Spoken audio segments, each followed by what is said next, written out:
श्री उमा महेश्वराय नमः। 4 शुभ योग के साथ हरितालिका तीज का व्रत 26 अगस्त को है। आइए जानते हैं कि इसके व्रत का पारण कब होगा। हर साल भाद्रपद शुक्ल तृतीया के दिन मनाया जाने वाला यह त्योहार इस बार 26 अगस्त को पूरी श्रद्धा और उत्साह के साथ मनाया जाएगा। इस दिन विवाहित महिलाएं निर्जला व्रत रखती हैं और अपने पति की लंबी उम्र सुख समृद्धि की कामना करती हैं। हरितालिका तीज एक पावन और भावनात्मक पर्व है जो भगवान शिव और माता पार्वती के दिव्य मिलन का प्रतीक माना जाता है। यह पर्व विशेष रूप से महिलाओं के लिए बहुत ही महत्वपूर्ण होता है। हर साल भाद्रपद शुक्ल तृतीया के दिन मनाया जाने वाला यह त्योहार इस बार 26 अगस्त को पूरे श्रद्धा और उत्साह के साथ मनाया जाएगा। इस दिन विवाहित महिलाएं निर्जला व्रत रखती हैं और अपने पति की लंबी उम्र की सुख समृद्धि की कामना करती हैं। वहीं कई कुंवारी कन्याएं भी उत्तम वर की प्राप्ति के लिए यह व्रत रखती हैं। आज के समय में कई पुरुष भी अपनी पत्नियों के साथ यह व्रत रखकर इस पर्व की भावना को और भी मजबूत बना रहे हैं। पौराणिक मान्यता के अनुसार इसी दिन माता पार्वती ने कठोर तपस्या कर शिव जी को अपने जीवन साथी के रूप में प्राप्त किया था। यही कारण है कि यह व्रत स्त्री शक्ति, श्रद्धा और अटूट प्रेम का प्रतीक बन गया है। हरितालिका तीज पर 4 शुभ योग बन रहे हैं।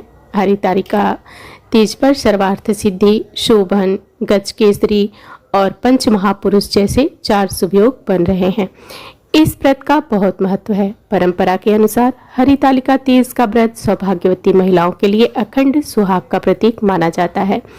यह व्रत उनके पति के लंबे जीवन और वैवाहिक सुख समृद्धि की कामना के साथ रखता है। वहीं अविवाहित कन्याएं इस व्रत को मनचाहा और योग्य वर पाने की कामना से करती हैं। माना जाता है कि इस व्रत की श्रद्धा और निष्ठा से की गई उपासना का फल जरूर मिलता है।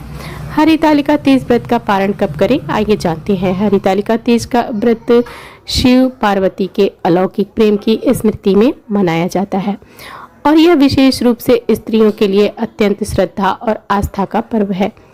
इस वर्ष यह व्रत 26 अगस्त को रखा जाएगा और पारण 27 अगस्त को किया जाएगा।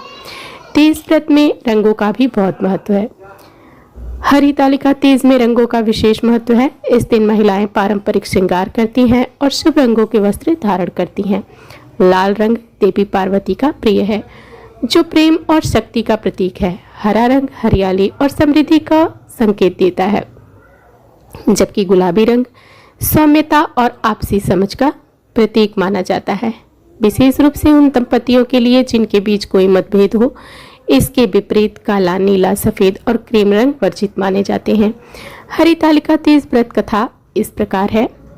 पौराणिक कथा के अनुसार एक बार कैलाश पर्वत पर माता पार्वती ने भगवान शिव से पूछा कि उन्हें ऐसा कौन सा पुण्य मिला जिसे वे शिव को पति के रूप में प्राप्त कर सकें।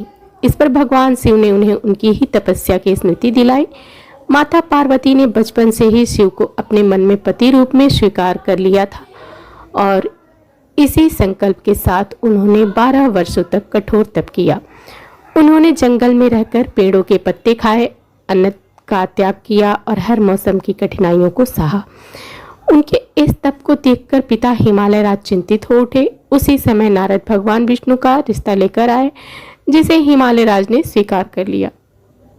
जब पार्वती जी को यह बताया गया तो वे अत्यंत दुखी हुई और अपने मन की सभी बात सखियों से साझा की। उन्होंने कहा कि वे तो पहले ही भगवान शिव को पति के रूप में स्वीकार कर चुकी हैं और किसी से विवाह नहीं करेंगी। यह सुनकर सखियों ने उनका अपहरण कर लिया और उन्हें एक गुफा में छुपा दिया। वहीं पार्वती जी ने भाद्रपद शुक्ल तृतीया को हस्त नक्षत्र में मिट्टी से शिवलिंग बनाकर शिव जी की आराधना की और रात भर जागरण किया। उनकी भक्ति से प्रसन्न होकर शिव जी प्रकट हुए और उन्हें पत्नी के रूप में स्वीकार कर लिया। तब से यह व्रत उन महिलाओं द्वारा रखा जाता है जो अपने पति की लंबी उम्र और सुखद वैवाहिक जीवन की कामना करती हैं और अविवाहित कन्याएं योग्य वर पाने की इच्छा से यह उपवास रखती हैं। तो ये थी आज की वीडियो पसंद आए तो हमारे चैनल को सब्सक्राइब, वीडियो को लाइक और शेयर जरूर करें। मिलते हैं अगली वीडियो में। धन्यवाद।